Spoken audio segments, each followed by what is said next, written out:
اور اکثر مغرب ٹائم کہتے ہیں بھوکی کوئی نہیں ہے، ان کو پوچھو 4 گھنٹے پہلے تو تم نے اتنا کھایا، بھوک کہاں سے آئے؟ ٹھیک ہے، پھر وہ رات کو جا کے 10-11 بجے کھا رہے ہوتے ہیں، پھر گیس اور پتہ نہیں کیا کیا بیماریاں لگ جاتی ہیں۔ کھانے کا ٹیسٹ آپ نے فیل کرنا ہے نا، تو آپ بھوک رکھ کے کھائیں۔ اور میں آپ کو ایک اور پوائنٹ بتاؤں، ایک بار تو آپ قربانی کر سکتے ہیں نا میرے کہنے پہ۔ ایک دفعہ آپ یوں کریں کہ آپ کو اگر 2 روٹیوں سے پیٹ بھرتا ہے، آپ 1 روٹی کھائیں،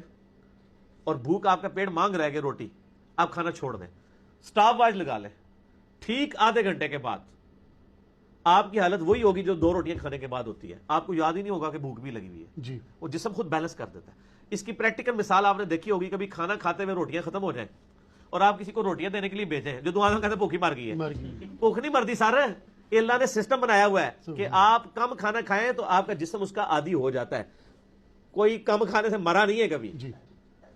کم کھانے سے کوئی نہیں مرا۔